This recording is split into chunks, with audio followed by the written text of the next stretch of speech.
Good morning, everyone.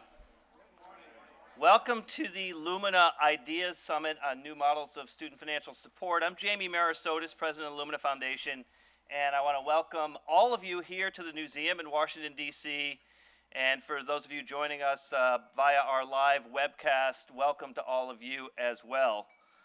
I want to begin first by telling you a little bit about Lumina Foundation and why we've decided to organize this conversation. We're looking forward to a very exciting, thought-provoking event here today at the museum. I think many of you know Lumina Foundation and the work that we do. All of what we do is aimed at working toward an ambitious goal in higher education, helping the country get to 60% of Americans holding a high-quality post-secondary degree, certificate, or other credential by the year 2025. Our efforts at Lumina Foundation are designed to do really two things. The first is to mobilize people towards achieving that goal, the various actors and influencers in the system to get to that 60% goal. And the second is to help think about how we could design and build the 21st century system of higher education, a system that is designed to serve more people better. Now, I think all of you know the reasons why we need to get to that 60% goal. The reasons have to do first with an economic imperative. The 60% standard is not something that was taken out of thin air. It's taken from data showing clearly that about 2/3 of all jobs being created require some form of post-secondary education, or will by the end of this decade. The second is a quality imperative. We need to have much higher quality, much more relevant learning in our post-secondary system to help drive our social and our economic and our cultural well-being. And the third is an equity imperative, the imperative to ensure that those fastest growing populations in our country benefit from what you get economically, socially, and culturally from a post-secondary education. So for those reasons, it's clear that we need to dramatically increase post-secondary attainment in the United States. And yet more and more, we've come to recognize that the cost of college and the real and the perceived crisis in affordability has become, in fact, an impediment toward reaching that goal. We know from media reports, we know from personal stories that all of us experience, we know from the fractured policy debates at both the state level and the federal level that many questions about the role of student finance have emerged in the last few years that must be answered if we are going to increase post-secondary attainment in the United States. So today's conversation is all about how we can make college more affordable so that more students can access high-quality education and at the same time receive the support that they need to actually complete the college education that they start. Last year, we asked some of the leading analysts in the United States, as well as some people who are not people who've been in this space before, some up-and-comers, some voices that we haven't heard from in the past, to think about student finance and to share with us their ideas about what new models of students' financial support might look like here in the 21st century. In our request to all of them, we asked them to focus on one or more of the following questions. The first is that we asked them to consider what we should make of this term affordability. We all know that we use this term affordability. In many cases, it's perceived to be an eye of the beholder question. But what does affordability really mean? What should it mean? What are the financial expectations of students and their families?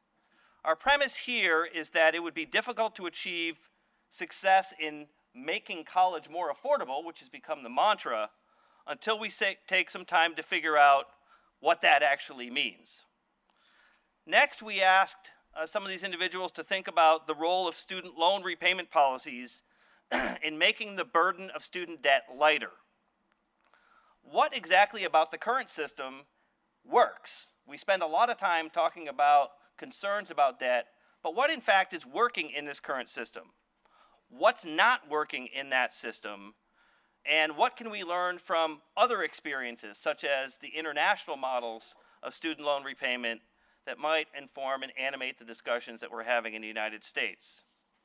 And lastly, we asked them to think about the role of states in ensuring affordability and what a different type of federal-state institutional partnership might actually look like. States, of course, bear the primary cost of higher education still in the United States and are a major player in determining whether students can actually afford college and whether they are then likely to succeed in their college educations. Could a new type of partnership help states improve upon their student-centered efforts? The result, as you will see today, is 15 outstanding, thought-provoking, insightful papers that examine each of these complex issues. We're delighted to take the time to delve more deeply into all of them today. Our goal here is to encourage big thinking, unconstrained by the current political realities at whatever level you might be operating, and we think that this has led to some fascinating, groundbreaking ideas.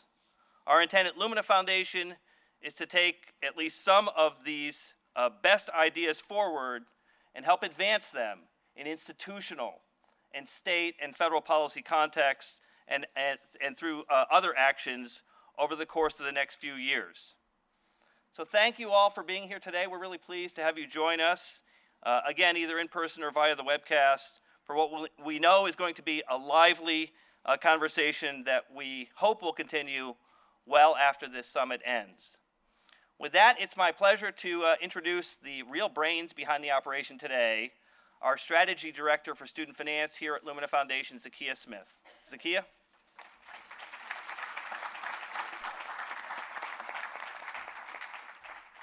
All right, so I want to thank Jamie, who has such a great background in these issues and has really been great as a leader on helping us move these ideas forward and move this project forward. I want to introduce our first panel, which I will also be moderating, and I'll also serve as a little bit of our mistress of ceremonies today to help keep things flowing as they should. One thing to mention straight off the bat is that we have a hashtag for today's event, and that is Afford College. So please, if you are tweeting, use that hashtag. We'll be able to track it, and we would love to engage our people that are watching on the webinar or on the web as well through that hashtag. So as our panelists take the stage for the first panel, I just want to give some context for this first conversation. We've got 4 of these set up throughout the day. And the first is really going to be a deep dive into this concept of affordability and looking at what do we know. This is not something that's new. The access movement and thinking about how students pay for college and how to remove the barriers to how people pay for college has been something that we've talked about for decades, literally decades, ever since the federal student aid programs began. So we want to look at what do we already know and how do we think about this term affordability. We're going to consider some of the substantial research that's already gone on. And although you may know who these people are, I want to introduce them just in case, and especially for the people on the web. First, we have Sandy Baum, who's a research professor at George Washington University and a senior fellow at the Urban Institute. We have Barbara Galt, who is Vice President and Executive Director at the Institute for Women's Policy Research. Next to her, we have LaShawn Richburg-Hayes, who is the Director of the Young Adults and Post-Secondary Division of MDRC. And last on the end, we have Robert Bob Shireman, Executive Director of California Competes. So I'm going to take my seat and ask the first question, which is, and we could just go down the line. Each of you have written papers on this topic of thinking about how we define affordability or what we know about how students experience affordability. What did you learn from that kind of writing process? What are the top lines from your work? Start with Sandy. Thanks. First of all, I co-authored my paper with Jennifer Ma from the College Board, who is not here because she had a baby last weekend. She sends her regards. But we really posed the question in terms of under what circumstances can students expect to improve their long-term standard of living even after they pay for college, if they go to college, compared to if they didn't go to college. And what that means is that we want to look at the resources available to them before they're in college, while they're in college, but also after they're in college. And we also sort of concluded with much struggle that if we focus on the student, that then we can look at defining affordability in one way for all students. Some students are very fortunate to have parents who can contribute to their paying for college, and that means that they need less assistance from other sources. But in each case, it is still the question, where will the student end up afterwards? And in retrospect, I mean, of course, we don't know exactly what will happen, and there's a lot of uncertainty, but will it be affordable? And that means looking partly at the rate of return to the investment. And I know there's some tension about saying, do you look at the rate of return? Are we just talking about it as a personal investment? That is clearly part of it, and because we are making people pay for it themselves, we need to think about their rate of return.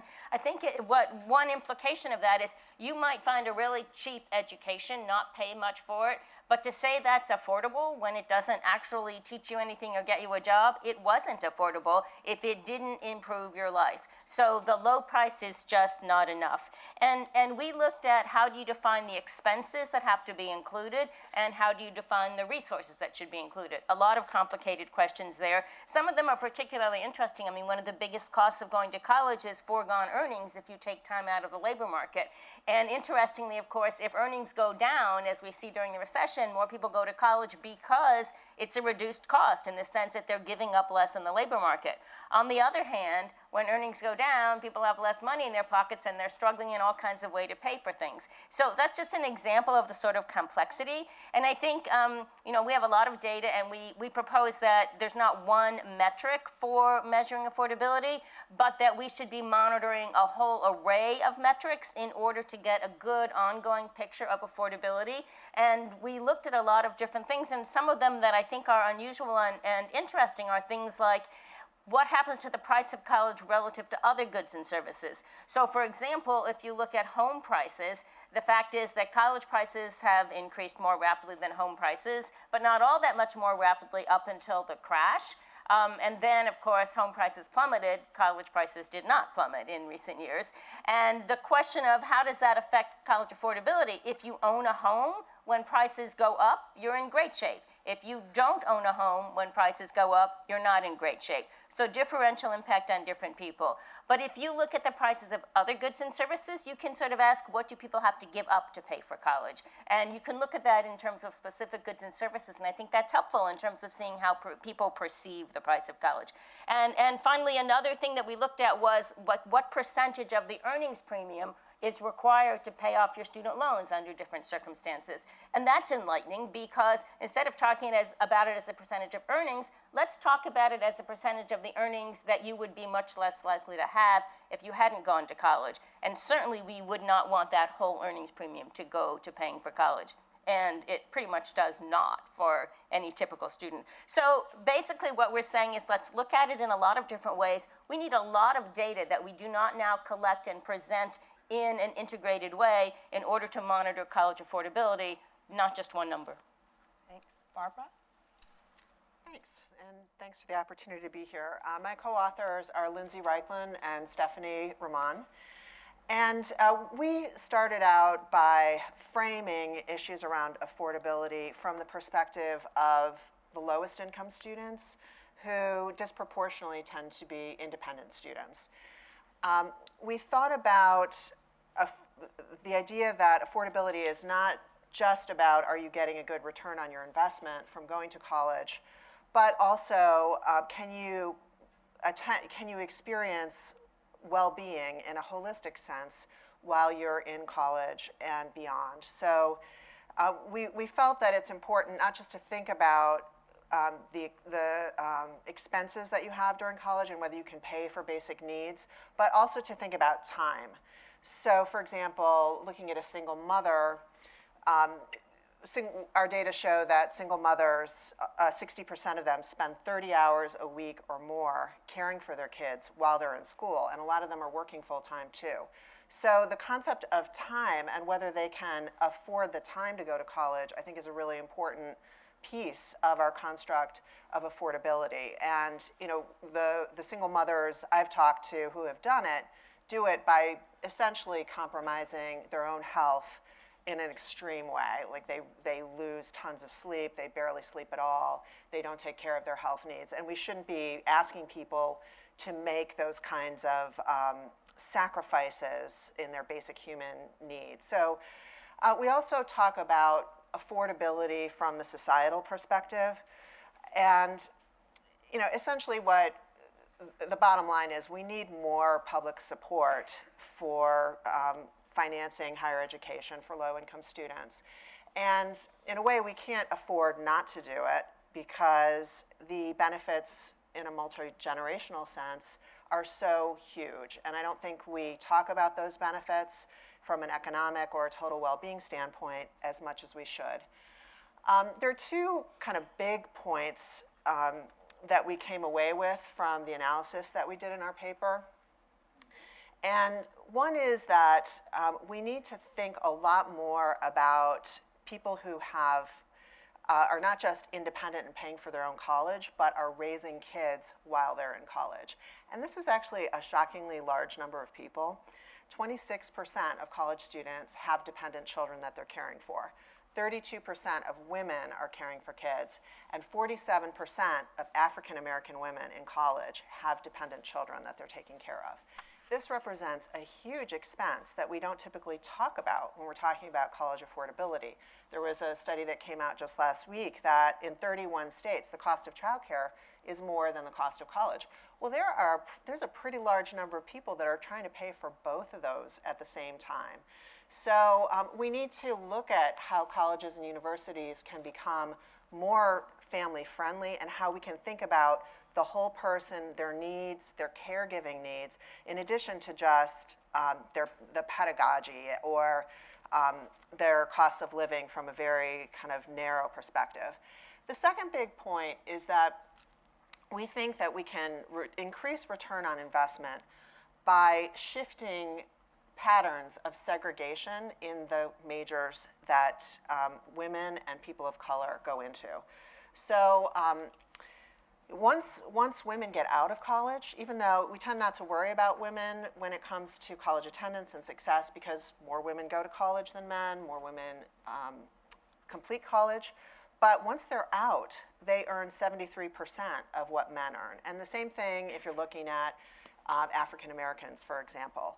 They're earning 80% of what whites are earning. And a big piece of that is the majors that they're choosing or that they're going into. And we would argue that the institutions should play a much more aggressive role in encouraging people who generally don't have access to go into higher paying jobs and fields. We did an analysis of men and women in STEM fields. In community college, STEM and engineering are among the top 5 most common majors for men of all racial and ethnic groups. For women, they don't even show up in the top 5 most common majors for women of any racial and ethnic group. That's a lot of segregation. So we suggest that we need to work much more closely with the National Science Foundation and study what they've learned about how to encourage women and minorities to get into STEM fields. And that's not just about equity, that's also about meeting a big demand for filling the STEM workforce. And then finally, we talk about improving benefits access. Because one thing that we saw is that single mothers who are in college and who are at 50% of the poverty level or below, only 8% of them are getting welfare benefits now. So we can do a lot better than that, and we can be more creative about accessing different sources of support that can help low-income adults succeed in college. Thank you. LaShawn, what did you all learn? Thank you, Zakia. First, my co-authors are Rashida Welbeck, Alex Mayer, and John Diamond. And we looked at affordability from the perspective of understanding student characteristics and patterns of unaffordability. And our basic premise was to think about affordability, you really need to think about student behaviors and behaviors in relation to the financial aid. And so what we started to do was to just look at the long history of studies in this area, connecting financial aid to academic success. And uniformly, what those studies suggest is that an additional amount of financial aid, about $1,000, results in anywhere between 2 to 4 percentage points increase in persistence. And so then we asked ourselves, is it just persistence? Is it just aid, or does aid affect student behavior in other ways? And how can you think about leveraging that if there are patterns? And so what we did in our paper was exploited some experimental studies that were conducted by MDRC, financial aid interventions geared to help low-income students succeed, and looked at that experimental data to help uncover patterns. And so what we basically learned was that affordability, in a sense, partially depends on student behavior. So some of the things that Sandy and Barbara both mentioned, enrollment intensity affects affordability in the sense that if one enrolls full-time or continuously, the cost of that attendance will be lower over time, the return on investment potentially higher. We also learned that in looking at preparedness and support, we all know that students who come into college, both community college and four-year colleges, underprepared, are more likely to stop out, drop out, more likely to struggle academically, and less likely to graduate. And all of these things affect the notion of affordability. So it's not just financial aid, it's not just the price of college, but thinking about how to shore up students' behaviors and characteristics. And from our analysis of our data as well as other research, we came away with 4 policy recommendations.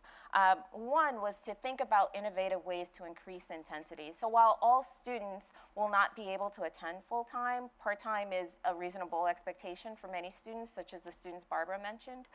There are ways to think about increasing the total amount of credits earned over a period of time by incorporating summer attendance and winter intersessions.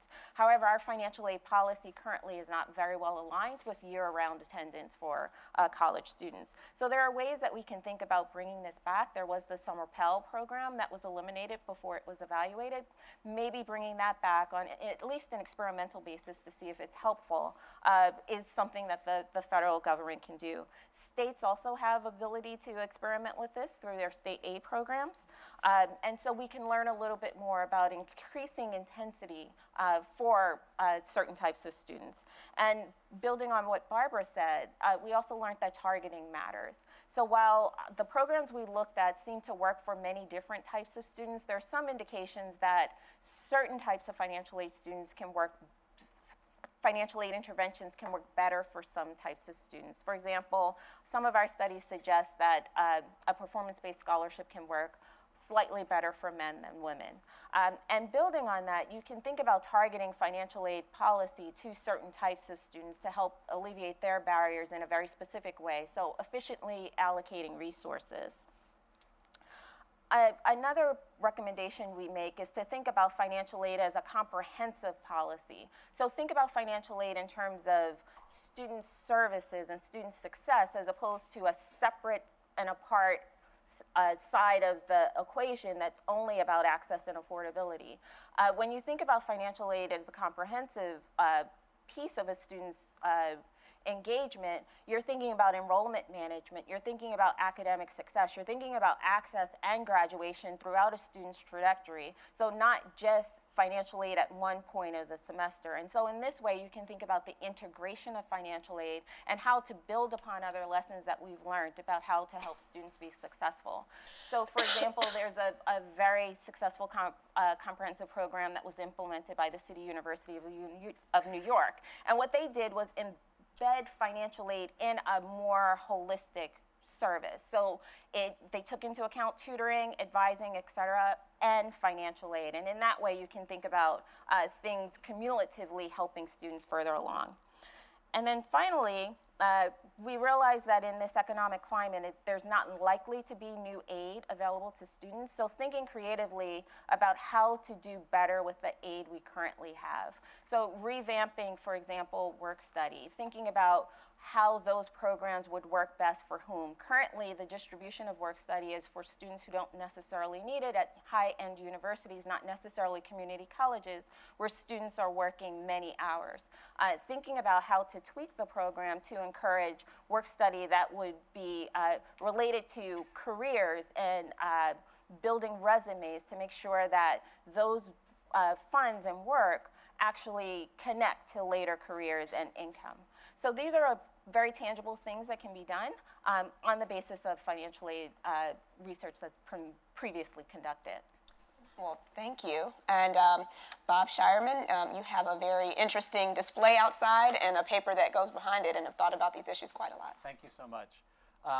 Our premise was that college affordability is ultimately a gut feeling that people have based on a whole lot of information that may or may not be correct, that then prompts them to either take an action or not take an action because of that gut feeling. So we decided to do something a little bit different and see what if we were to create a calculator that provided people with information that hopefully would be better than what they're operating with now. So our paper is about our attempt to create that calculator. And I'll tell you a little bit about the calculator, which you can actually try out the alpha version. I'm going to start with the warning. It's an alpha version, not beta. That means it's still very early, clunky, all that kind of stuff. So, but we thought, let's actually give it a shot. The calculator produces several outputs. One of them is something you might expect, like it's a debt hazard. So it basically takes the finances of college. We partnered with College Abacus that can grab multiple colleges' net price calculators. So it can take someone's actual financial information and spit out, here's what the kind of grant aid you would get. And then we figured how much debt you would have to take on, how much of that was beyond the federal loans that you'd have to take on, and compare that to earnings. And we decided that because this is the part that is about the risk as opposed to the potential rewards, that we would assume a low level of college earnings, or college graduate earnings, to indicate what the hazard level might be from low hazard to severe, based on the finances alone. But as Sandy mentioned, financing a college education doesn't do you much good if you don't graduate. And so we wanted to also provide people a sense of what is their likelihood of graduation and how long would it take them to finish. And we knew we shouldn't just grab the graduation rate from the colleges. So we used more data from the college and data that's from iPads. And we also used indicators from asking the user questions about their own high school experience, the kinds of classes they took, how excited were you about being in school, and then also their plans for attending college, going full-time, going part-time, how much they're planning to work, and use those to adjust the college's graduation rate. So if you're planning on going full-time and you were a great student in high school, your personalized likelihood of graduation is going to be longer, and your likelihood of finishing in closer to 4 years is higher. So there's that output that they can compare against, and you can see how this becomes this gut feeling, because it is quite possible that you end up with a high-risk debt indicator for the college that has the best likelihood of graduation for you in 4 years. And there's not, the reason we ended up not calling this a calculator, we said this is a considerator to help people consider various factors, because it can't calculate for you how to balance those two. How much debt hazard are you willing to take on for a higher likelihood of graduation? We went further and knew that we needed to include more about the actual costs and rewards. So we include foregone earnings in a kind of cost and reward comparison. We thought about asking people what major they want to major in, but we looked at the data, and most people don't end up majoring in what they think they're going to major in, so it doesn't do them much good to plan based on the earnings from a major they're not going to end up with. So we do allow people to kind of push and say, I'm going to earn more than the average college graduate if they want to include that in the calculator, but didn't do it by major. We also did not want to exclude the life enrichment value of college. So we ask a whole bunch of questions about why you're going to college and about building relationships, having fun, all of those kinds of things, and give people the opportunity to put a value on that for each college, so that you could, if there's a college that you're just dying to go to because you just feel like it's going to be awesome and just your life will be better, you can put a value on that. All of that gets connects to an output that is a break-even age. So it basically says, at what age will the benefits from college outweigh the cumulative costs of going to college, which might be when you graduate, it might be age 65, somewhere in between, and you get that for each college. It was our way of basically doing a net present value analysis, but without having it be a net present value. You can also click and see the net present value, but we knew most people just, their eyes glaze over when they hear the words net present value. So we made it a break-even age. So all of this calculator spits out all of these things. For those of you here in the room, there are some computers out in the hallway where you can give it a try. For those watching on the web, there are some instructions in the report about how to try out the calculator or the considerator. Well, thank you. And when we had an earlier conversation, I think whatever I put in there to do my consideration gave me a break-even date of like age 75 or something like that. So it was really, but that actually leads me to my next question, which is there's been this refrain for probably, 30 or 40 years that you should go to college because it will pay off. And we know that generalized advice is true. But as we think about particularly using loans as a way to finance college, there becomes this other question of, does it actually pay off? And Sandy, you said something, it's not affordable if your life wasn't improved. And I think some of us have, either these stories, which may be complete anecdotes, or there's some truth to them in aggregate, of people who have gone to college and are worse off than before because the opportunity cost at the time that they went, not being in the labor force, and potentially having debt that they now have to pay back, and they don't have a commensurately higher salary. And according to Bob's alpha version considerator, it's possible that my personal characteristics don't really mesh up with the college that I went to and what I ended up majoring in, and I did whatever wrong. And so I guess I'm probing on this idea of whether every college is always affordable at any cost, and how do we give people good advice and information about how to go to college. My suspicion is that statement is not true. So every college at any cost is not affordable, but how do we begin to break down some of these constructs? And anyone can, yeah. Well, I think that's a really important question, and unless we are willing to acknowledge that every path is not just not affordable, but not advisable for every student, we are going to continue to be ruled by, the journalists find those people all the time, right? They are very good at finding the person who borrowed $100,000 and went to school for 1 year and is, unemployed. So there are people like that. What we need to do is figure out which people are most vulnerable, which paths make them most vulnerable, and how we get to those people in time to help them to understand. And just saying it is or it isn't affordable, or these are expensive, one looks more expensive than another, isn't going to solve that problem. So yeah, I think that's a really important question, and it's a real argument for making the discussion of affordability much more nuanced. So we don't just say, oh my goodness, college is not affordable, because it does turn out for you, it seems to have worked out pretty well, right? It did. And that, but actually that evidence that it's not so easy just to make general statements is a really important part of how we have to move the discussion forward. Anyone else want to weigh in on that topic? Well, I think one of the biggest problems is that there are some colleges out there that are profiting from student aid and not giving a high-value credential in return. And some of those were, aggressively recruiting single mothers. President Obama wants single mothers to go back to college.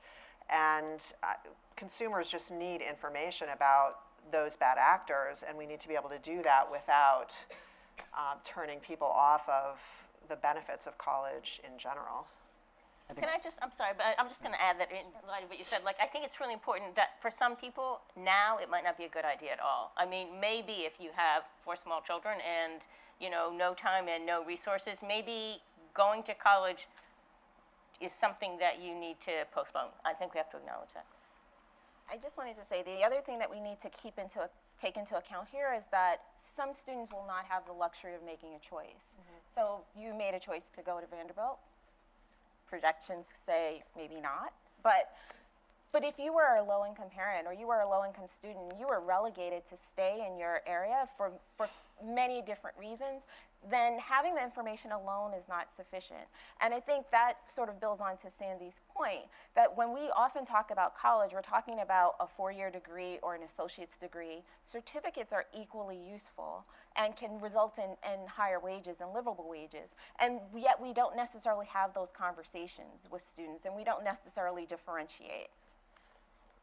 I just wanted to bring up it's so complicated, and we talk about information, and often folks think, well, let's find the pieces of information to throw at people, and in some ways we do this with our considerator, but ultimately there's an unlimited amount of information that can go into these kinds of decisions, and students end up relying on or potential students relying on their gut, and usually on some adult who may be a recruiter for a particular college, hopefully is an adult without a financial interest in what they choose. But too often, young people don't, or older adults who want to go back to college especially, don't have access to people who can kind of help them think through those decisions. And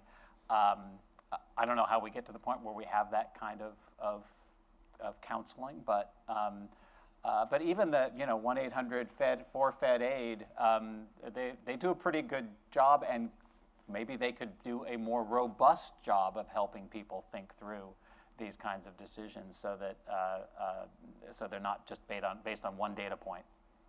And I should note that if you have questions, be writing them down, because we will have a little bit of time at the end for Q&A from the audience. We do want this to be an idea summit, and I'm looking around and seeing so many people who have thought about this for so long, and just am imagining that you probably have really, really good thoughts to add here, so please be thinking about that. One thing that keeps coming up throughout the conversations about affordability is, well, there are 2 things. One is how you define it, and how you, knowing that there's not one definition, there's this concept that it's really nebulous, it's an individual, it's a gut feeling, and it's going to be different for different people, it's going to be different in different circumstances. It's not, can you look at all colleges right now and say, yes, they're affordable because every college, pays off in the end, or no, they're not affordable because every college costs more than $2,000. There's different levels of, what we call college education. There's certificates, there's associate's degrees, there's bachelor's degrees. There's a very good conversation right now about graduate degrees and what kind of benefits they may provide. But in most of these, we are using, in a lot of these conversations, when we talk about low-income students or students who can't afford anything, we use the federal definition of affordability that's born in the EFC. And I promise I really don't want to get into a long, convoluted conversation about the EFC, but I do think it's worth noting that difficult as it may be to kind of come up with, what each person should feel comfortable paying, we have to do that for the rationing of student aid in different ways, and states have to do it for the rationing of their state aid, and individual institutions that have institutional financial aid have to make some decisions about how much people should be paying, or telling someone this is what you should feel comfortable paying. I would like to take a poll of the room to see if you think that the federal EFC definition is a good representation of what families should pay for college. Sure. Bob says yes. I just decided, since no one else said Oh, yes. I don't know. No, I mean, I think it could be. I guess it could be a lot worse. That's what I actually think. It's mean, really difficult to it's- do this, and It's a something. decent relative, certain, not each and everybody has their personal situation. You might have a grandmother who can help, and that's not taken account of, and so there's lots of things wrong with it, but generally somebody who has a higher EFC is able to afford more than someone who has a lower EFC. And I think sometimes when people complain about the EFC, they're complaining about the amount, and sometimes they actually can make it work. It hurts, and but it's not necessarily just completely crazy.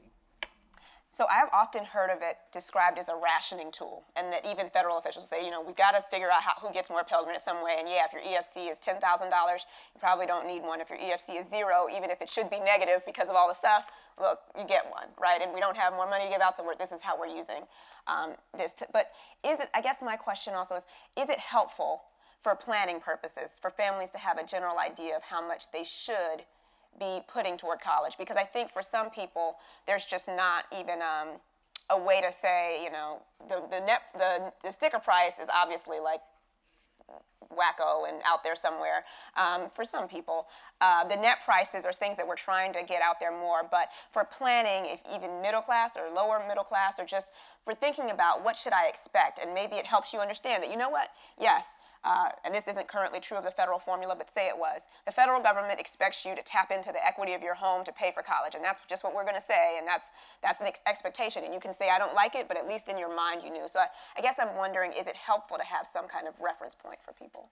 I think it's helpful to have a reference point, but right now, what the EFC is, in terms of a formula for allocating Pell Grants, we don't really need to know how much people get a precise number about how much people can afford to pay, because we're not planning to fill in the gap after we figure that out. So we really need to figure out how to rank people in order to get a Pell subsidy. That rationing mechanism, it could be better, it could be simpler, it should be simpler. But if what you're doing, if you're, for example, a college that's really trying to meet need, in other words, make it that everybody who enrolls can afford to attend, then you need something more precise, and I don't think that the current EFC is really a good measure of that. But to help families plan, the reality is, because they don't know where their kid is going to go to school, what you can do is you can help families understand how they could maybe cut their expenditures so that they save some money. And of course, there's a debate, should they be saving for college or retirement? But yes, we should certainly do better with helping families at not all, but most levels of the income distribution to save. Anyone else before we? I would just say that since colleges play such a big role in deciding what families are going to pay, and they can be so inconsistent in deciding what families have available to pay, that creating some consistency across colleges and across states in terms of how we look at cost of attendance would be helpful. So the next kind of question is, how do we think about loans in this affordability? I think it's been an undercurrent of some of this conversation about whether it pays off. But when you look at unmet need as if you have a zero EFC or whatever, that doesn't include loans. So it assumes that you're going to borrow to meet some of your unmet need. And I'm just wondering what we know, and there was just a student loan conference that many of us were at in Boston, in which we realized there's not a lot of information about student loans, and we should have more. But what do we think about whether student loans definitely provide access, because you can go to college whereas you didn't have the capital to go before, but do they necessarily make it more affordable? And I'm just kind of wondering thoughts about that and how they fill the gap.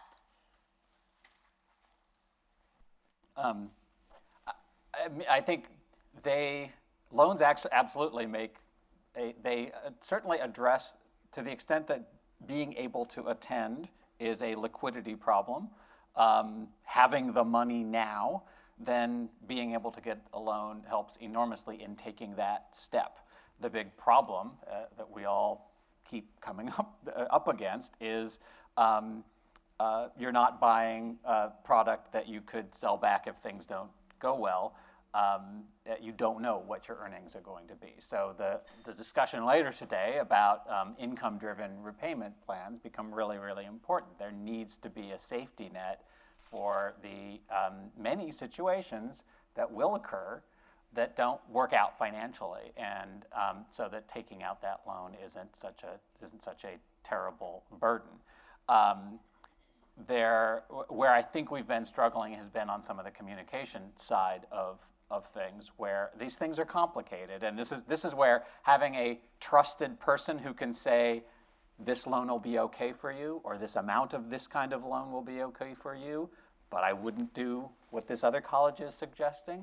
Having somebody who can help you with that is much more likely to be effective than trying to throw information at people about all of these things, because it's just way too much.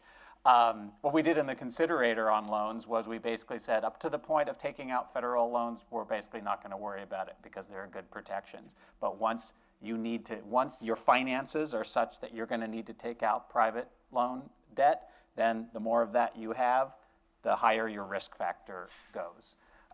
So that's the way we decided to do it. And I think that's useful to think about that, because it's good to have a loan where you can basically say, don't worry about this kind of loan. If you have this, you'll be okay. You'll be able to work it out ultimately. Commit, engage, be a good student. At least that's a line that can be drawn. I agree with that, and I think actually we have a real responsibility to not talk about loans as making college unaffordable, because, we could all give good advice to people: don't borrow $100,000 for your undergraduate degree. We don't need to know a lot about the person to say that. That said, of course, any individual would be better off with a grant than with a loan, but that's really not the point. That's not the practical point, and we can't both argue that going to college is necessary because it's going to increase your lifetime earnings and open all kinds of doors for you and make your life better, and nothing about those resources has anything to do with your ability to pay. Of course you need the liquidity. Of course you need to spread it out over time. And no one would give advice for small businesses that you shouldn't start one if you don't have the money up front. So we have to figure out how to incorporate both sides of the loan discussion into the conversation. But I think we also need to acknowledge that the more people have to take on debt, like our analysis showed that students with kids have higher student loan debt upon graduation than anybody else. The more that forestalls their ability to invest in housing, to invest in their own children's education later, and that it will have severe economic consequences. So I don't think we can just, in a blanket way, say, oh, loans make college affordable. I think, of course, people will be better off if they borrow and do it, but we can't keep increasing the amount of risk that individuals take on without thinking about greater public investment. So I think it's time to open it up for the audience to have questions. If there are any, there's microphones in the aisles here. And if not, I have plenty more questions that I could ask these folks. And if you could let us know who you are and where you're from.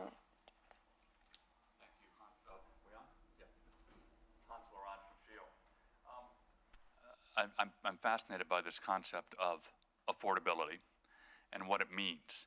And we've also talked about in this conversation today about full-time attendance and the time factor around, can you afford the time?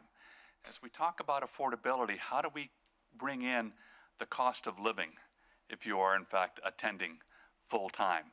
So Bob, I don't know if your considerator goes into this or not, but so much of what we base it on is the sticker price, if you will, or the tuition cost, without the full expense or the full nature of the affordability for a student, as we encourage full-time attendance. Thank you. That's a great question.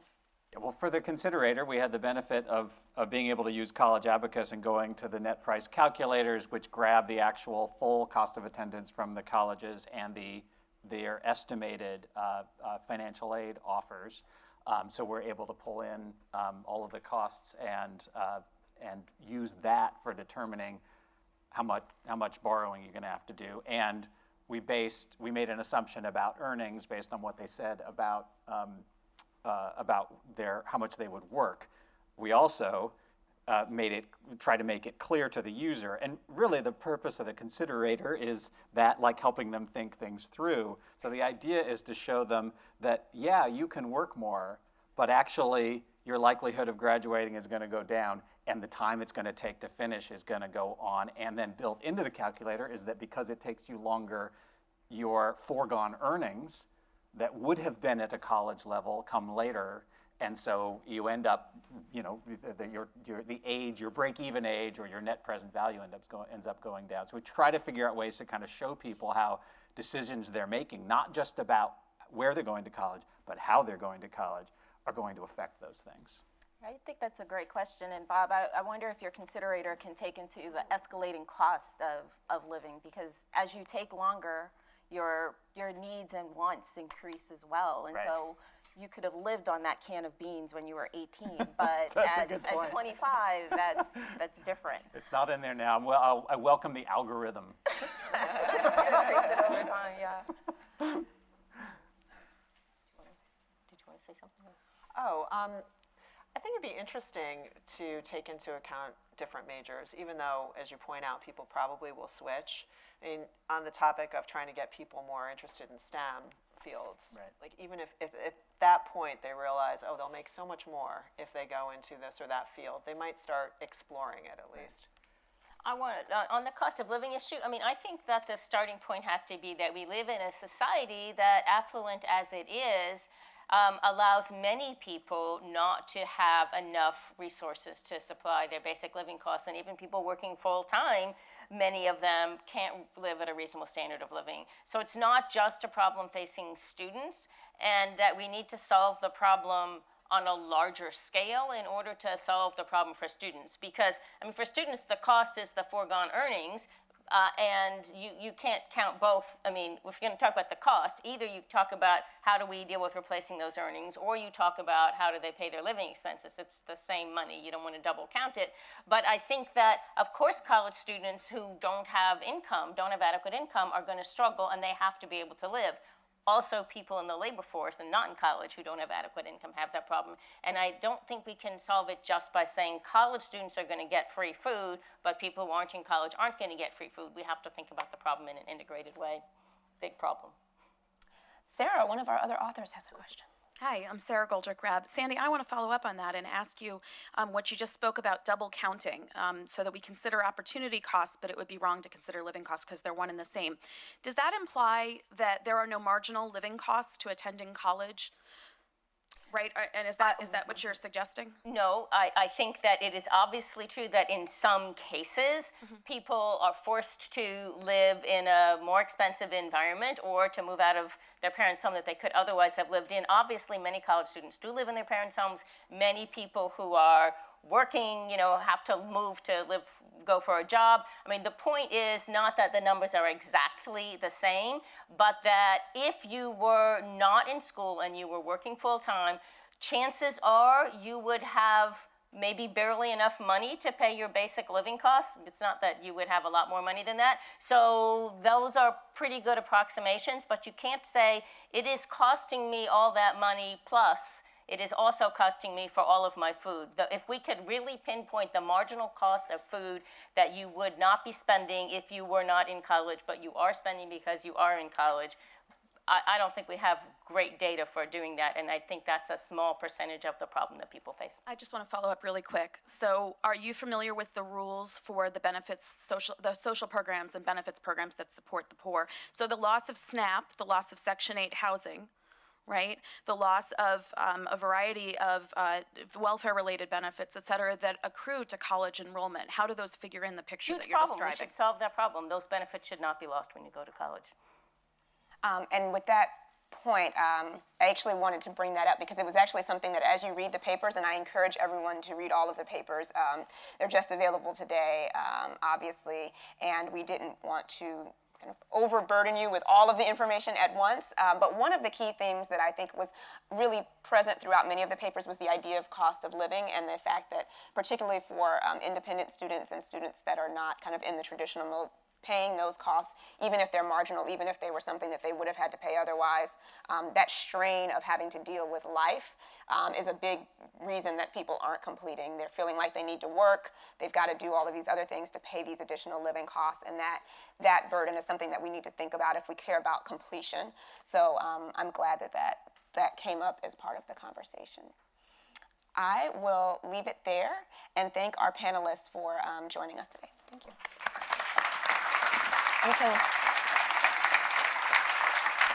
So we do not have any formal breaks until lunch. That said, I'm going to set up our next panel quite quickly, which will have a slightly different format than the first one.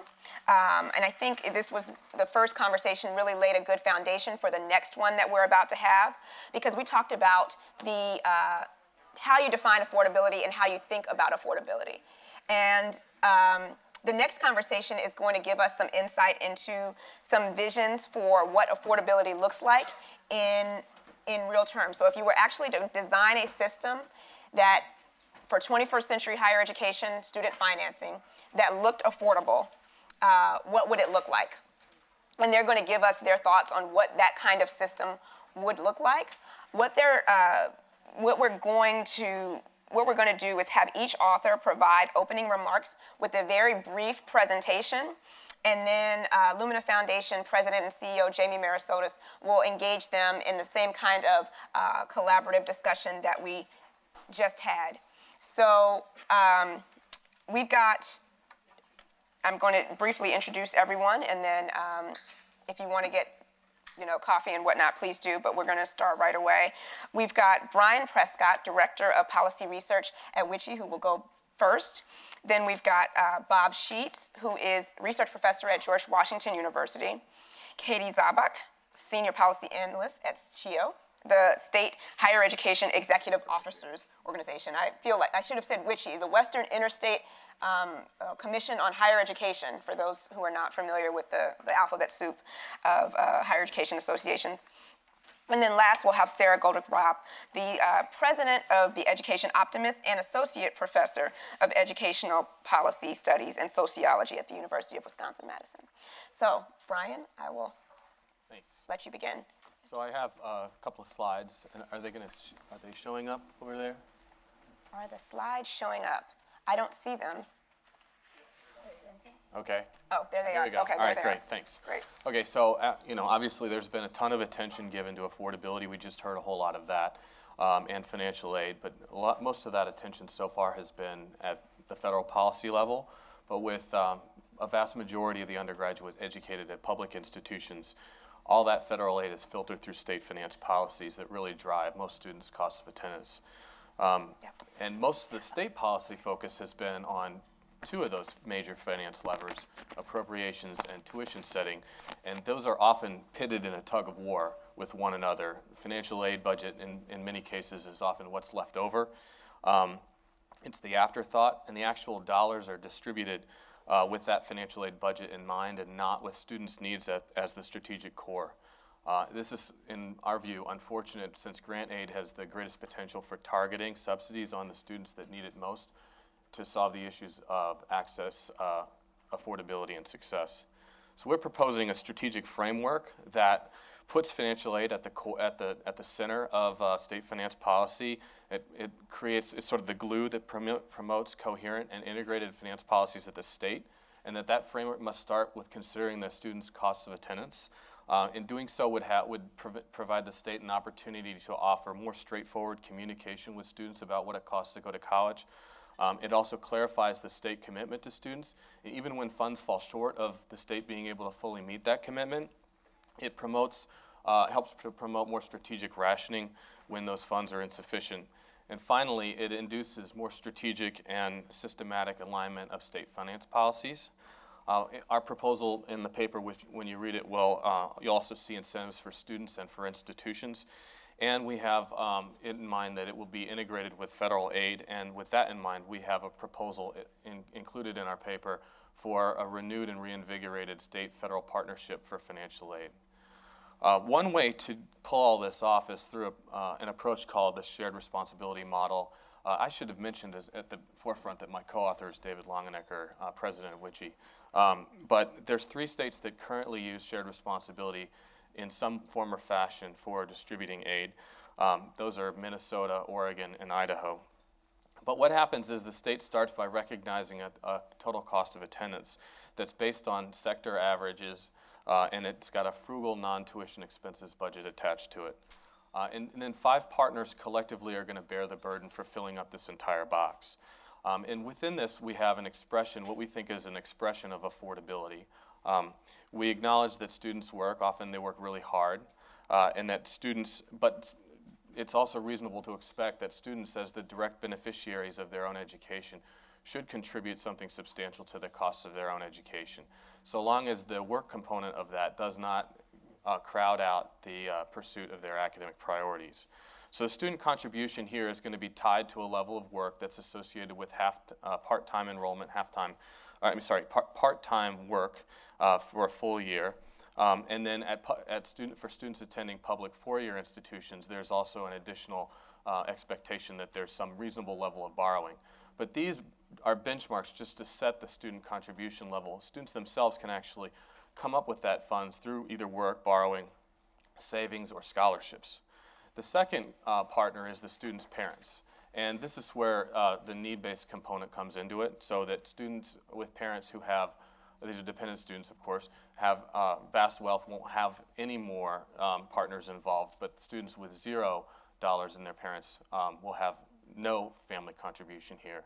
We also consider how independent students can be factored into this by taking into account any income over and above the student contribution amount that we have indicated, plus any kind of spousal income that may be involved as well. The next partner is, of course, the federal government through Pell and tax credits, and then at least for those students attending institutions whose costs of attendance are at or below the recognized cost of attendance by the state picks up the rest. For students attending institutions that charge more than that amount, the institution is forced to make a commitment that they will cover the difference for students aided under the state program. And then any kind of earned scholarships or grants would be able to offset, either wholly or in part, the student contribution amount. So as far as incentives go, almost all financial aid programs have focused pretty exclusively on demand-side incentives. How can we make students more likely to succeed in college, more likely to take more courses faster and so forth, and our proposals do include that. But I want to spend a little bit more time on this notion that we have that state financial aid programs should double down on the commitment that institutions are making to those students. So we want to encourage state financial aid programs to steer institutional behavior towards state educational attainment goals by investing in the very same students more heavily than that the state has already invested in through a system of shared risks and rewards, and possibly by also considering whether or not an institutional match would be viable for including in the model you just saw on the last slide. And then finally, we are thinking about a reinvigorated state-federal partnership. There was a program that was cut during the recession called the Leveraging Educational Assistance Partnership Program. That was a renamed program from 1972 when it was called the State Student Incentive Grant. When that program got created, it spurred along the creation of many states' need-based aid programs that didn't exist prior to its creation. And although LEAP may have become outdated, we think that it's time to rethink how a reinvigorated LEAP might encourage states to be more strategic in the way they think about state financial aid, and to do it by putting states in competition with one another for federal dollars on the basis of how well they are able to support affordable college prices within their own borders. We think if such a program existed, it might provide some cost containment pressures on institutions and on state policies to keep prices down as well. And with that, that's sort of the core of our paper. I think it's time to think about, as we have some renewed state investments in post-secondary education, the time has come to think strategically about how to make those investments to more appropriately reach the educational attainment goals we have.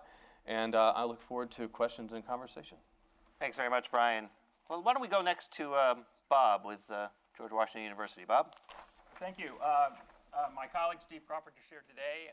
We focused largely under the system overhaul title. We've really focused on the federal student loan system and really trying to build on how you would change the federal student loan system that built on the strengths of income-based repayment, the promise anyway of income-based repayment, but actually goes much further. We're calling an income-based loan system that deals with some of the changes in the higher education marketplace, in which the loan problems are not just a function of timing and rigidity in payment over a lifetime with an 18-year-old, but a much more complicated marketplace. We like to bring up we identified 4 or 5 things in the higher education market which would be very important for redesigning the loan system. First of all, we're seeing much more high in terms of the ratios, income to debt ratios, where you can't assume that we have income to debt ratios that are manageable over a normal repayment period of like 10 years, for example. Second of all, I come from the workforce background. I hear all these stories about 18-year-olds going to college as the classic examples in student loan policy, and I keep thinking, what are they talking about? This is not the population. I'm not talking about income growth over time. I'm dealing with dislocated workers at 50 years old. They're taking a dip in earnings regardless of where they go to school. Where I'm taking with low-income families.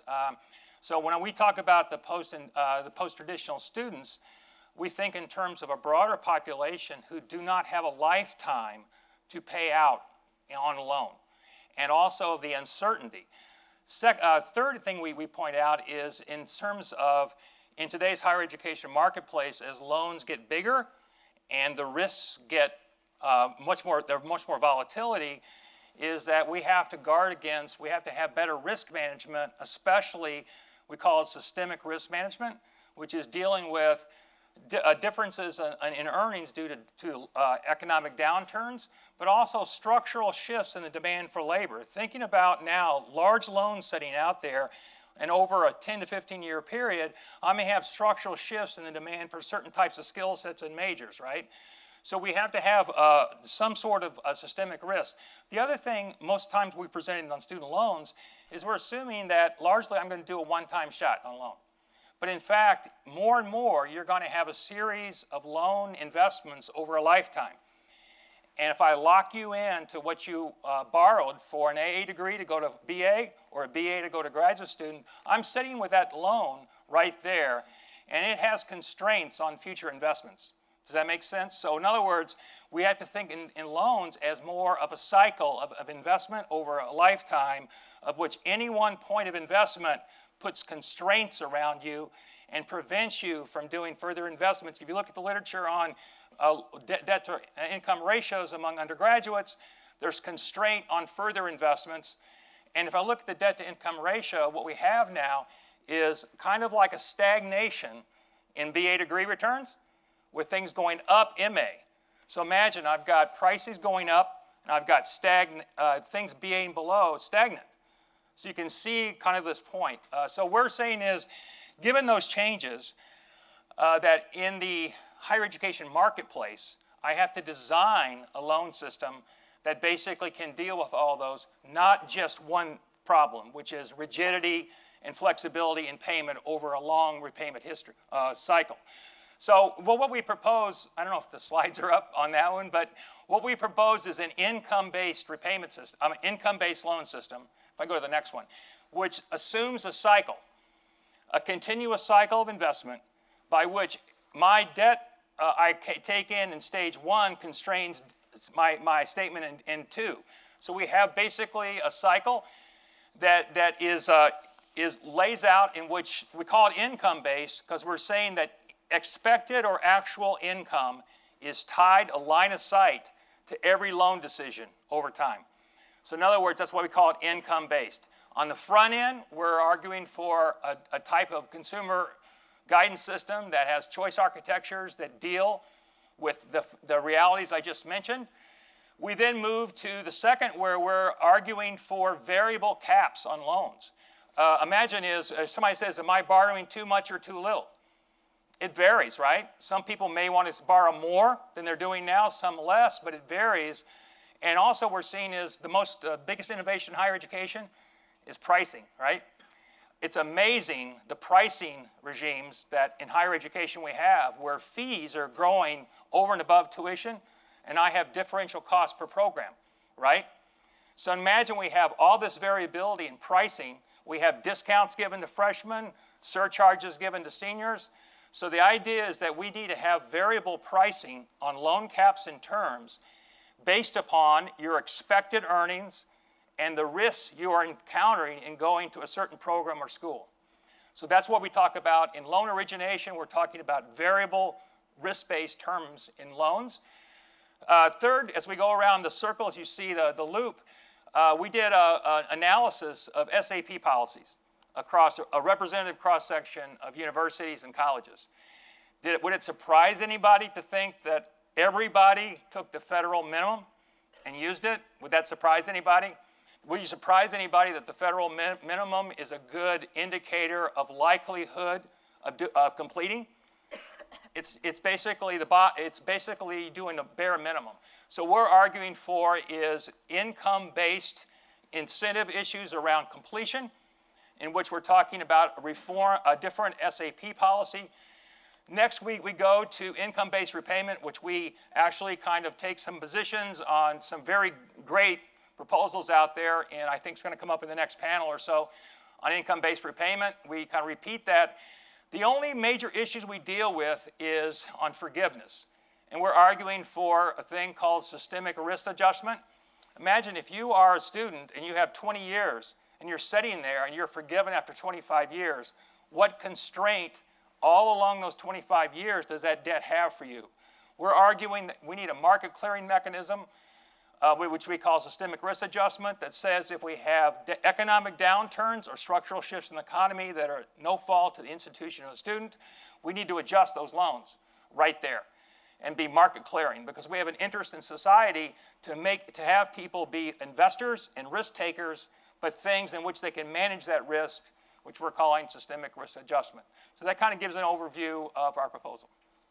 Terrific. Thanks very much, Bob. Next, we're going to hear from Katie with SHIO. Katie?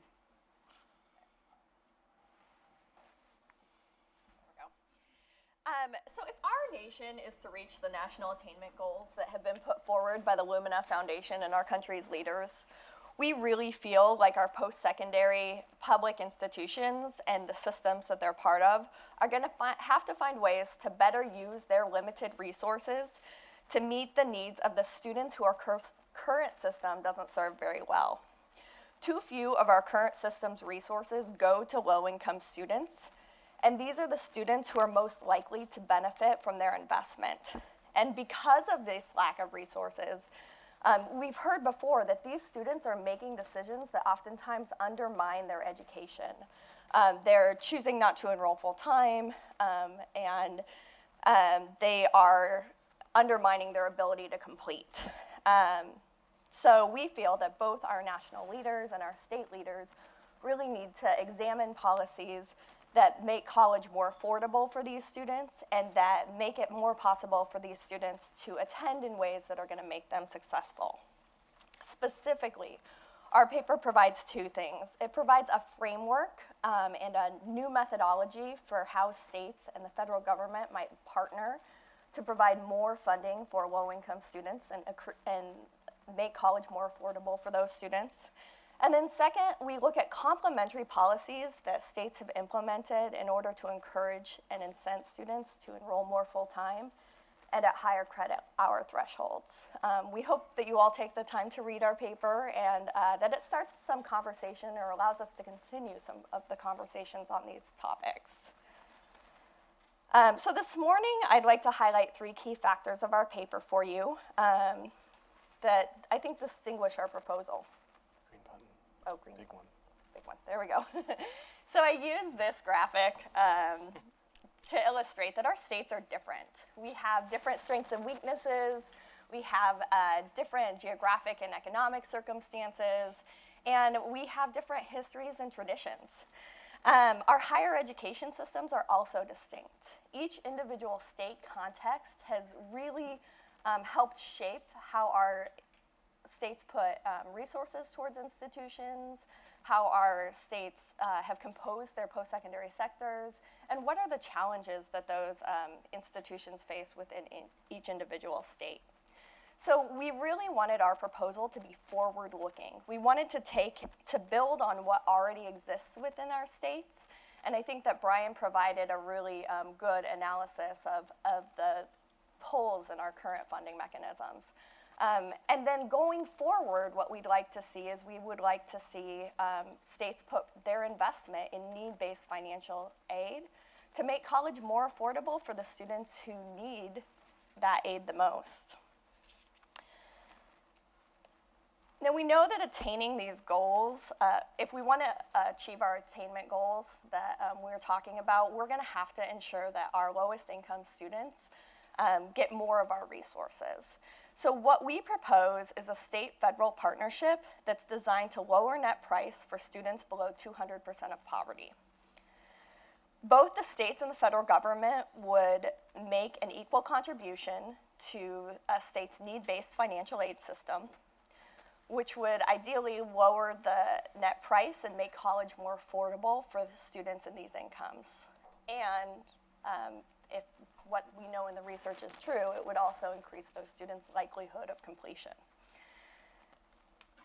One of the things that we struggled with is how do you define affordability? And so what we did is we created an affordability threshold, and we used a federal definition to help create this threshold. We used the income-based repayment calculation. One of the great things about that calculation is it allowed us to integrate the median income of each state to help us create a differentiated threshold for all of our states.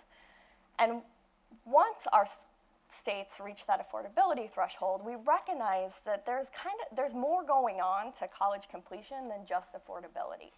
So once our states commit to reaching that threshold, we think that our federal funds should continue to flow to the state, but they should do so as part of a block grant program. So the federal funds would continue to go to the state without a required match. And then the block grants would be given to the states, and the states could use those block grants to work towards whatever issues they think are also getting in the way of their students completing.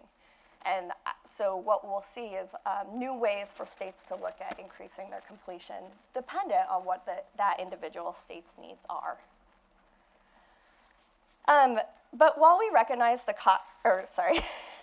finally, we recognize that change like this takes time, especially at the national and federal level. But our students, they don't necessarily have that much time. The students that you see on the screen today are all, in almost all cases, they're the first in their families to graduate from high school. This is a picture of them when they were freshmen in high school.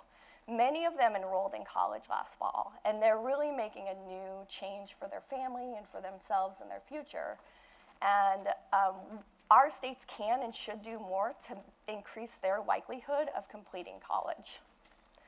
So what we did is we did some case studies of what are some of the policies that states are implementing that help increase the likelihood of a student enrolling more full-time or enrolling at greater intensities.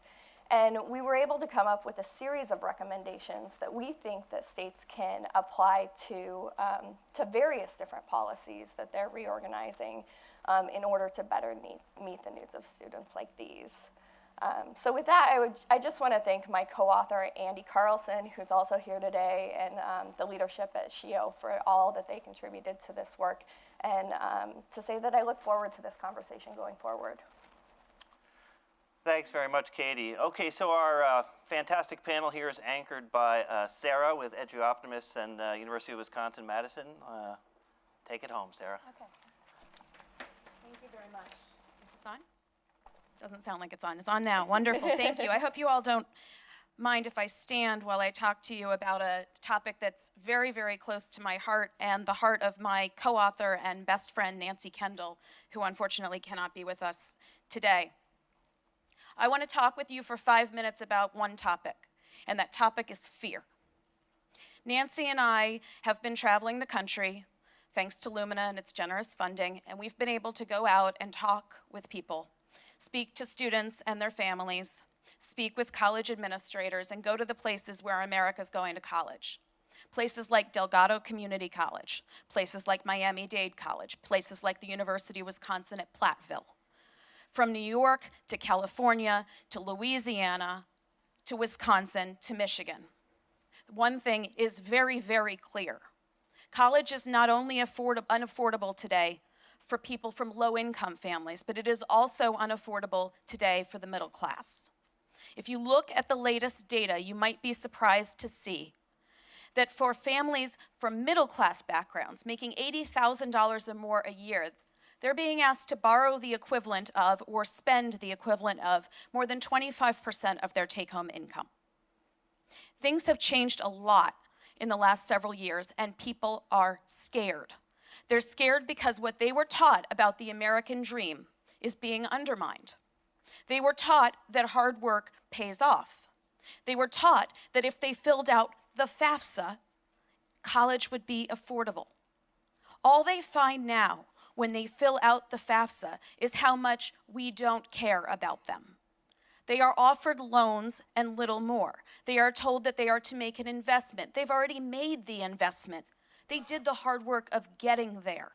This is not a country that was built on the idea that people had to put skin in the game, blood and tears in the game to get an education that is required to be part of the nation. That's not what we were built to do. We have a financial aid system that has told us that that is what affordability is. It's financial aid. It's nonsense. It is a system that makes us feel good about leaving people hungry, about leaving people living in their cars so that they can go to college. It divides us. It doesn't unite us in any which way. It makes us feel good about calling some people deserving and other people undeserving. It is exclusive. It is not inclusive. It is bureaucratic and technocratic and administrative, and it needs to stop. It is, in other words, a tiny bandage on a gushing wound of rising prices that holds no one accountable for giving real Americans a chance at happiness. Happiness is actually far more important than that college return that we're all so obsessed with. People go to college because they want to learn. Thankfully, we do have alternatives. We don't have to keep doing the same old thing over and over and over. We have a lot of money. This is the United States. We propose in this paper what we call F2CO, the free 2-year college option. It's an option. You don't have to take it. I'm not asking everyone to go to college. I'm simply saying that you should be able to try out the 13th and 14th years of your education anywhere in the public sector that you so desire. You can go to community college, or you can go to your nearby public 4-year comprehensive. We're not going to tell you where to go. We're just going to make it affordable. In this case, when we say free, we actually mean free. We don't mean California free. We don't mean New York free. Okay? We don't mean we're just going to cover your tuition and then there's going to be fees, books and supplies, and living costs on top. We have the money right now by focusing our resources to provide tuition at a per pupil spending level that is higher than what we're currently spending in the public 2-year and public 4-year sectors. No fees, books and supplies covered, living costs covered. The living costs are put together with a partial payment from the federal government through work-study funds, with stipends provided by a redirection of state appropriation dollars, and by modest amounts of loans available to students who need them desperately, but only up to $2,000 a year, a much, much smaller risk. How can we do this? Is she dreaming? All the math's in the paper. We have $100 billion being distributed in a very cost-ineffective way right now across a variety of students and a whole range of schools, most of whom are supposed to be operating in a marketplace, in a competitive marketplace that right now is propped up by government subsidy to compete with our public sector. We've been doing the same thing over and over for 50 years, and it's destroying the country. It's time for a change. Thanks very much, Sarah. Okay, so as you can see, 4 very thought-provoking, interesting papers.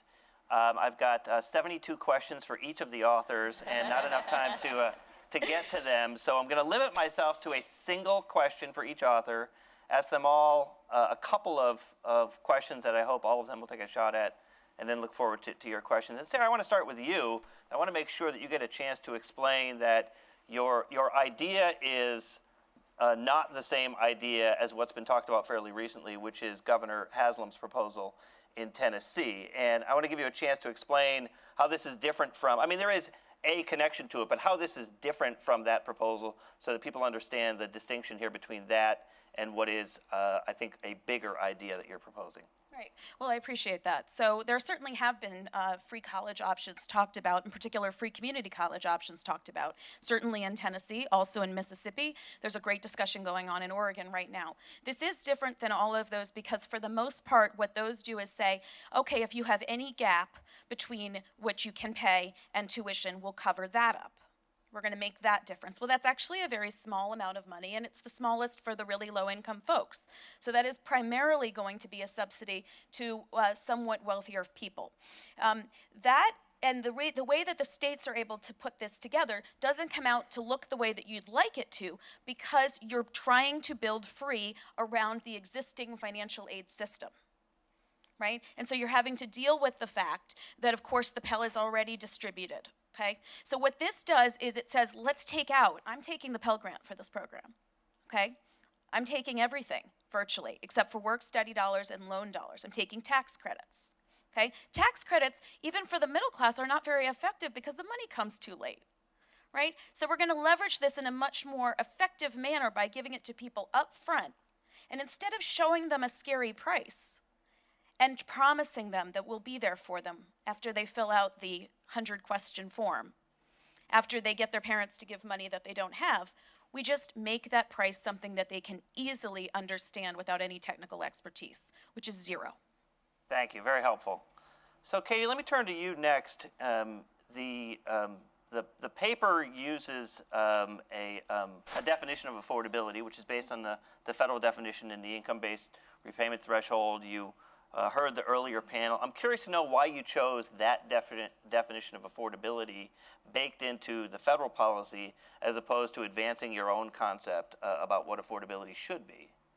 Well, I think that, at SHIELD, we're always looking at what are the good ideas that are already out there and what can we leverage that's already out there in the system and move it into our state context. And so we were trying to figure out what was a good threshold, and so much is up, it's up to people's opinions and ideas. The income-based repayment concept has already been implemented. It's already out there. There's a formula that people can understand. And so the idea of basing how much a reasonable loan amount is based off of what a person's take-home income is going to be, or 50, I believe what the calculation says is it's 50% of a person's expendable income is what they should pay over the life of their loan, and that's a reasonable amount. So we really thought that let's just advance the idea of having some kind of an affordability level, and let's use an idea that's already out there as opposed to try to recreate the wheel. Great, thank you. So Bob, there are several big ideas in your piece. The behavioral nudges, I think, is one example of a big idea. But I want to ask you a question about the risk-based approach that you advance and ask you, so who gets to decide the risk? Who gets to decide what the risk is?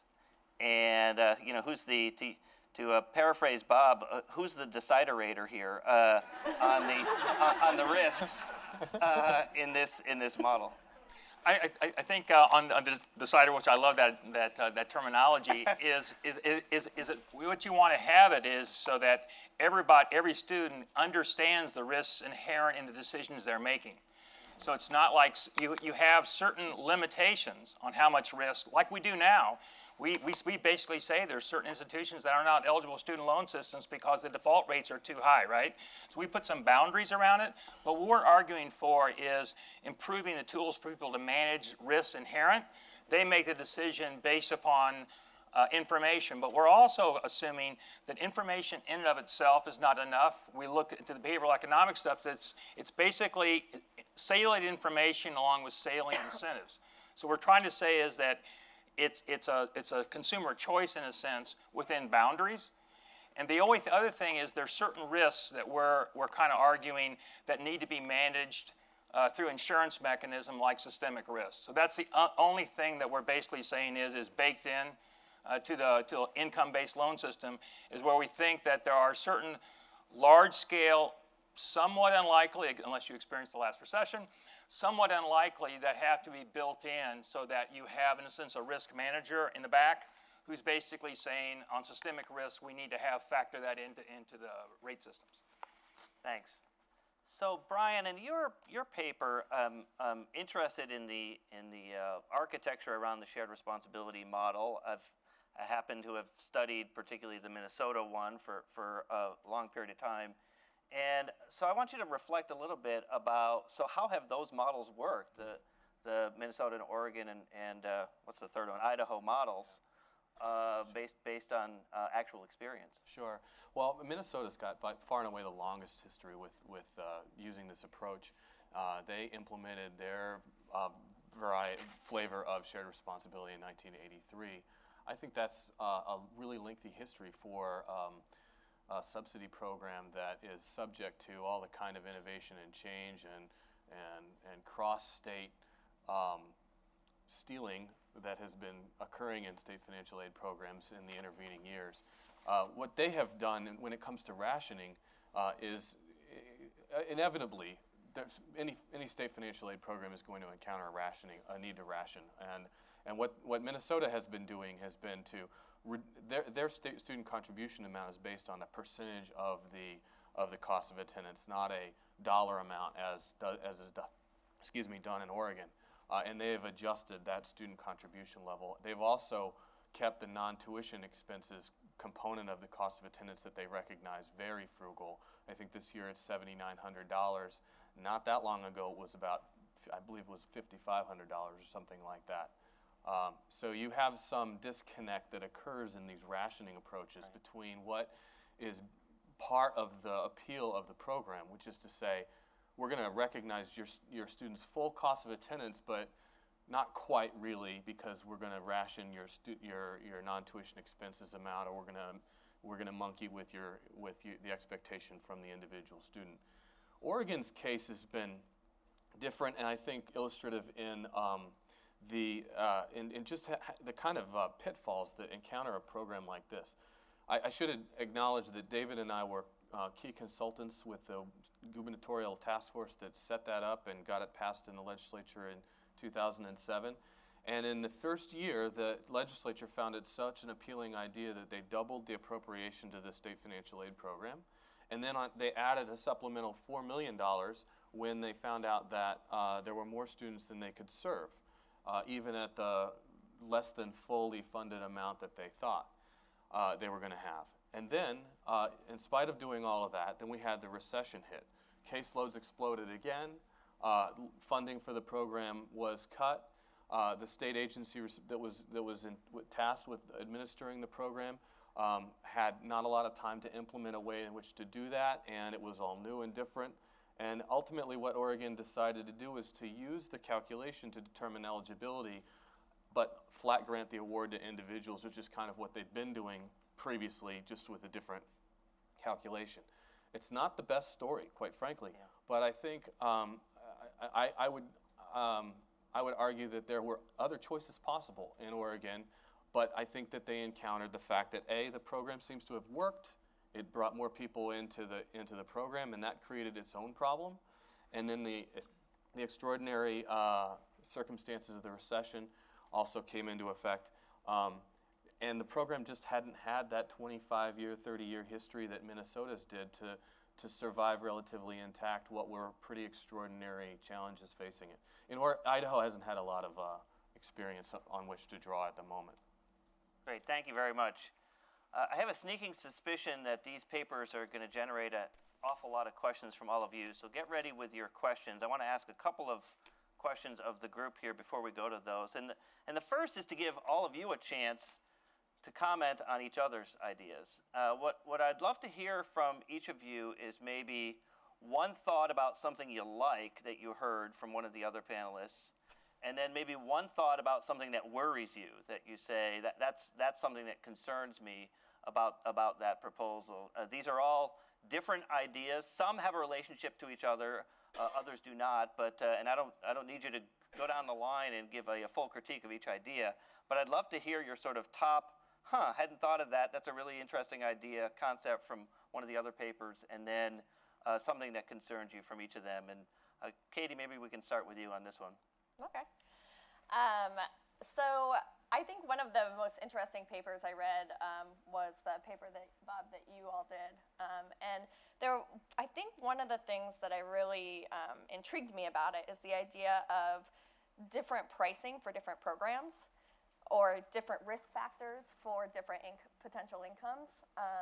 And so I found that really interesting that we could let the market price out our programs as opposed to having a bureaucratic agency or an institution start to price out our programs. And it seems like that pressure would have the effect of actually what some of our bureaucratic conversations almost do the opposite. So you would likely see the cost of programs like engineering increase because people could get more funding for those programs, whereas you might see the cost of programs like art decrease because people couldn't get enough loans. So I thought that was a really interesting pressure. The question that I might have on that, though, is what can we learn from the mortgage industry? I worry that the risk profile for the students who you saw on the screen is going to be the highest because they are the least likely to succeed. And so how do we manage that and ensure that those students don't end up being the ones who lose out yet again in another market-based analysis? Thanks very much, Katie. All right, Sarah, I know you've got some thoughts. What do you think? Well, I like that the papers, two of them have really dealt with the notion that the states need to be doing more, and I think that's incredibly important. I mean, I think that we can't possibly act like there aren't 50 actors out there right now that have more than 50, and people actually did this who have changed our compact over time. I like that a lot. I do think across all of the papers, my concern is this is all very, very complicated. And it's fine for things to be complicated on the back end, in theory, as long as for the user end, for the student end, things are clear. I'm afraid that, in fact, it isn't going to be clear. And I think that for the fastest growing demographics in this nation, who are going to be the equivalent of zero EFC folks, these offer the least security to those people and still leaves them with a great deal of uncertainty and risk, and I think that just remains really problematic. Thanks very much. Bob, let's hear from you next. Yeah, I was intrigued on Katie's paper about what we're having a hard time up front, having a simple rule of thumb on affordability. Katie's paper gave, I think, a really good example of if on the back end we actually say affordable is 15% of discretionary earnings over 10 years, we say that in income-based repayment, why don't we say that on the front end and say that's what I mean by affordable. Affordable on the back end and affordable on the front end should be similar.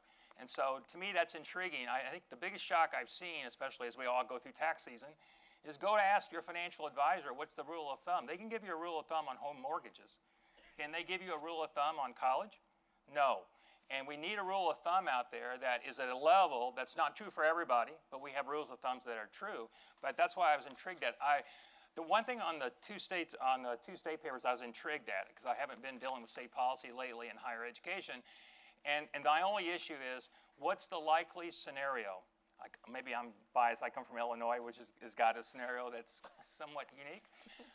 But the issue is what's the likely scenario that states can do the heavy lifting from a financial standpoint and also from controlling a higher education industry that's becoming global and outside, and it's almost like outsizing the capacity of state governments to deal with it administratively and financially. And so I would love to see more debate on what's the scenario in the role of states in higher education, not from a what should be, but from a what's a likely scenario that states not historically have been given in terms of their role in life, but what can actually they do given the current environment. Okay, thanks. Brian? Well, obviously, I'm going to endorse Katie's paper on the federal-state partnership notion. The details to be determined later. And I thought David and I had an ambitious paper, but then I read Sarah's, and I thought this is bold and interesting. I think that acknowledged in the paper, but probably in the interest of time, not so much on stage here, is the question of how to deal with the third and fourth year of college is as yet unresolved, and I think that's a real particular issue that needs to be sorted out. On Bob, on yours, that was, I learned a lot, and I appreciated that. I think that I'm curious to try to understand where the data are going to come from that drive the whole risk adjustment, even the front end kind of consumer guidance component that you outline in your paper. We're going to get there. We're running a project that will help us, but for the time being, it will be hard, I think, for us to get to a point where we can reasonably accurately put those pieces together at the moment. Great, thank you. So if you have a question, please come to one of the microphones. I know we're going to have some questions. I wanted to ask one more question before we get to the audience questions, which is I'm just interested in each of your cases to reflect on how well does your idea, does your model work in the sort of brave new world we appear to be entering here in higher education of unbundled learning, of competency-based delivery, of this sort of new delivery system for higher education. Does it still stand up in that environment? Does it need to be tweaked or addressed in any ways? I know that there's an awful lot of conversation about delivery model changes, and would love to hear your comments. Sarah, we could start with you.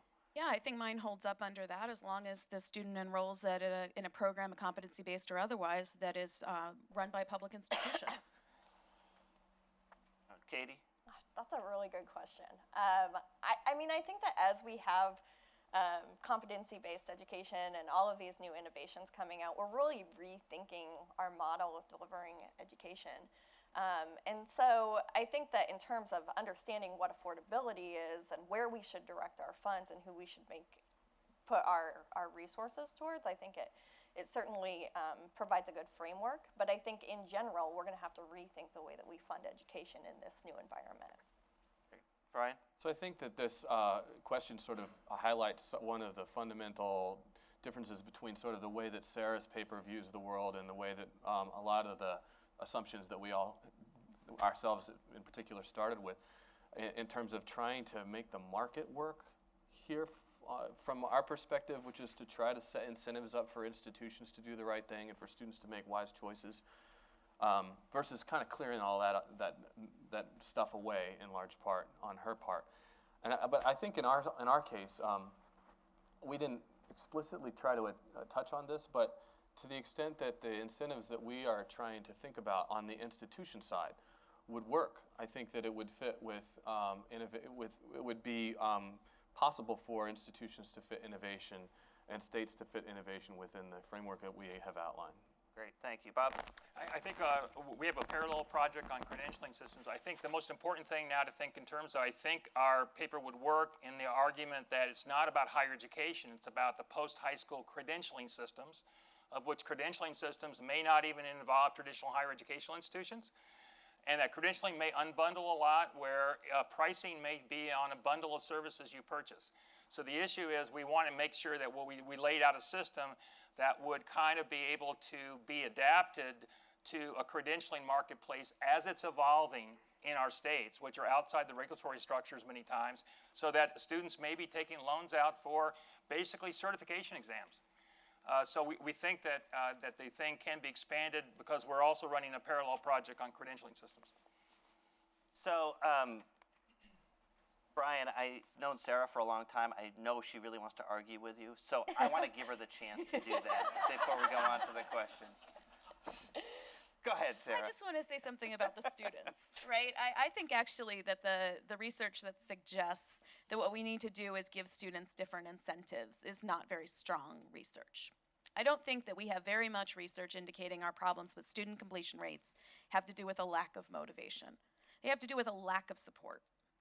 They've had to do a lack of support in terms of when we prepare them academically, a lack of support when we bring them to college and ask them to navigate ridiculously complicated systems, and a lack of support financially. But there's very little evidence from psychologists or economists or anyone else that what we need to do is set up more incentives so that students know they need to work harder. Students all know they could finish faster and that would be cheaper. I've never met a student in real life who doesn't know that they would love to take 15 credits instead of 12, that they would love to be able to go full-time instead of part-time. There's the rest of their lives to deal with. And so the reason that I don't play around with incentives, neither for schools or students, is because I don't think that we see a whole lot of evidence that that in fact is at the root of the problem. It's just the way that we've designed policy since Milton Friedman taught us this was the way to do things in the 1950s. Thanks very much. Okay, let's go to our audience questions here. We'll start with you, Derek. Derek Price, good morning, I think still, before lunch. I'm an independent consultant in Indianapolis. Thank you to the panelists. I'm intrigued that three of the papers really, in my mind, are about policy overhaul, and it's good that you're thinking that we have smart people thinking about those kinds of things because they're important issues to deal with. But I want to talk about what I see as the actual system overhaul idea, which is Sarah's. And I'd be interested in some of that inside policy thinking, however, because we don't have time today to talk about what it would mean to make a free 2-year college option for everybody and go into those details. Maybe it deserves its own summit.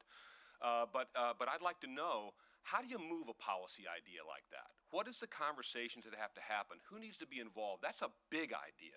And it's a big idea that maps back to why we even have community colleges in the first place, by the way, which is how we created access to folks that a lot of our four-year institutions, public and private, didn't want to serve. So let's talk about that big idea from a policy implementation standpoint. What do we have to do to move it beyond a paper? Go ahead. Who wants to start? Bob, go ahead. I haven't had as much time to think about that question as Sarah's had, but I think I'm intrigued on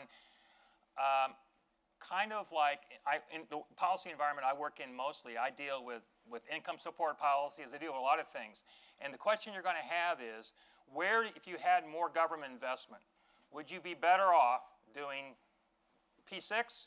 Would it be better off in fixing the income support system, which we know is a great predictor of K-12 performance? Where do you put the biggest bulk of the money? I think the argument's going to have to be, here's a great place to start, but you're going to be in an environment with state governments dealing with healthcare reform. You're dealing with K-12 inequality in funding, largely because of property-based tax reform, and you're dealing with now, what's hot now is the P6 and preschool education, and also now you're seeing more conservative liberal argument over an earned income tax system that basically mends the safety net. So I think what you're going to find is, even if people have a great orientation to do better with what we're doing now, especially for low-income populations, it's where do you start in a rapidly changing federal and state environment? And I think that's where the question I have. Katie? Yeah, I mean, I think that the biggest challenge is overcoming that state context. We have states that have systems that have been around for a long time, and they exist for reasons. And some of those reasons maybe don't make sense anymore, and some of them still do. But trying to perform an entire nationwide system overhaul, I think I sometimes have a unique perspective. I grew up in the state of Wyoming, which is a really small state, and we had a lot of really distinct needs growing up, and these big national initiatives oftentimes just didn't apply to the work or the challenges that we were facing in our state. And so I think one of the biggest challenges that you have to overcome is, how do you make these big system overhauls happen within different kinds of state contexts? And I think that's why we really tried to start with, what do we have now, and how can we adjust that and put pressures on that? Sarah? Okay, so I think, of course, that of course states have their own interests, and I think actually what's nice about this is that the federal government's willing to provide a lot of support and acknowledge the difficult place that states are in. I also think that it makes common cause across a variety of different kinds of states, and how they feel about bachelor's degrees may vary, but they feel pretty strongly about the value of the 2-year degree. And they feel pretty strongly about the value of certificates. And they're all concerned about their economy, and they're all concerned about their workforce. I also think that they have varying perspectives on targeted programs that only serve a small fraction of their people, and that they'll be happy about a program that actually reaches more people more broadly in a way in which it's also more transparent. One thing that makes people angry and distrustful of government is when they feel like it's messing with them. I think that we do things, and we have done things nationwide, in the health and safety and happiness interests of our citizens. It's why we have seatbelt laws across the United States, and it's why we created free high schools. when only 10% of the population was engaged in them. So I think that just because it's hard and it has to involve 50 states, I actually don't think the states are the big challenge here. Personally, I think the big challenge is the institutions.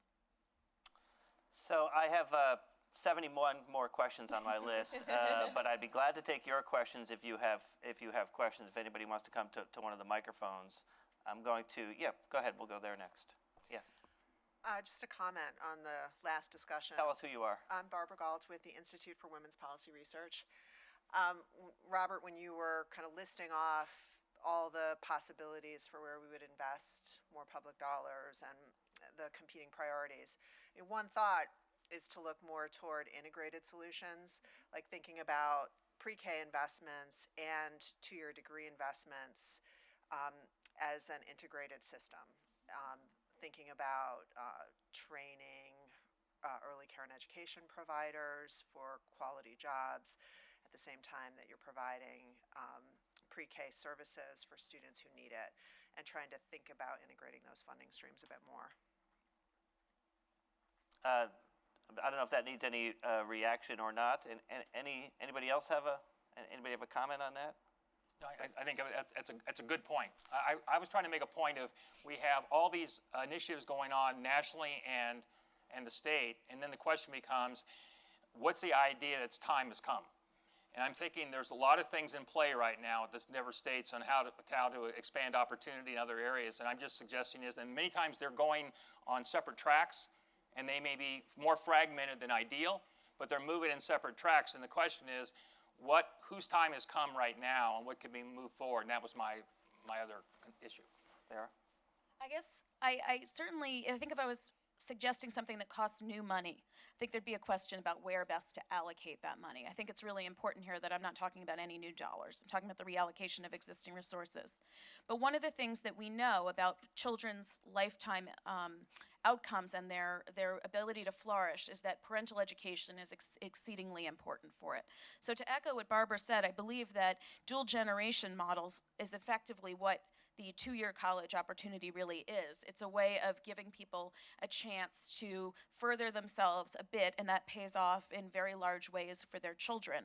And I think that we know that. And so if we're going to work to invest in young children's education, it's actually kind of crazy not to really invest in their parents. Great. Okay, we're running short on time, so a couple of quick questions before we go. Steve? Sure. Steve Crawford, George Washington University, and a co-author of the paper that Bob Sheets wrote. Sarah, just a quick question about, would this be open admissions, or would you have to qualify to get into the institution? And I'm thinking about France, where you have to have a BAC, but then anybody who passes the BAC, which is pretty rigorous itself, gets to go to higher education, except all the really talented kids go to the Grandes Écoles because the public education system is so declined. But a lot of internal stratification to think about. Go ahead. So the paper delineates two potential options at the institution's discretion. Actually, access depends on holding a high school diploma or GED. But institutions can decide whether they want to be open access or whether they want to use selective admissions. If they choose selective admissions, they subject themselves to additional reporting criteria so that we can see that they are in fact adding value rather than simply creaming. Great. Final question, Michael. Yeah, Michael Polyakov, American Council of Trustees and Alumni. And I'd actually love to hear more from Sarah about that very provocative line, it's the institutions as the problem, and maybe we'll get more into that this afternoon. We've tracked such things as gross underutilization of classroom resources, very limited teaching loads, which have enormous impact on access and affordability. And if I could tease out a little bit more, I'd love to hear it. Sure. So this paper has a lot to say about institutions and their behaviors. I think first, in terms of providing the resources from the federal government to the institutions, one of the nice things about directing aid to schools and rather than students is you can get a handle on what those funds are to be used for. So there's the equivalent of an outline of a worksheet in there about the allowable expenses. And it's intended to ensure that the money that is spent to maximize students' educational opportunities, right? So they cannot direct it at things that do not, empirical evidence suggests do not actually maximize students' opportunities in the classroom. For example, athletic spending would obviously be out of there. But what I meant about the institutions is that, of course, the way in which we can have a cost-effective system that reaches all Americans is one in which we distribute government taxpayer resources to public institutions. Right now, we spend an enormous amount of money on institutions we cannot effectively regulate and which, frankly, we shouldn't be in the business of regulating. These are private institutions, and we've been doing this for a very long time because at the time that the first Higher Education Act was created, these institutions made some very powerful arguments, and the public sector didn't have the capacity that it has today. This is a very different time. I have another paper in a book that Andrew Kelly and I are releasing from Harvard Education Press that outlines the dimensions of that argument and why I believe it's now outdated. Thank you, and please join me in thanking our panelists, Sarah, Katie, Brian, and Bob.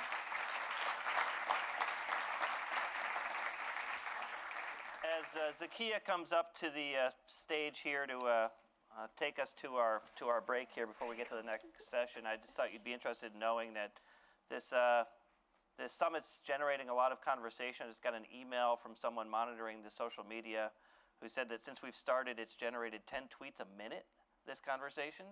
I'm not surprised. That's going to go up once Sarah leaves the stage, by the way, because we are excited about this topic and really thrilled that all of you and everyone on the webcast is joining us. So thank you very much.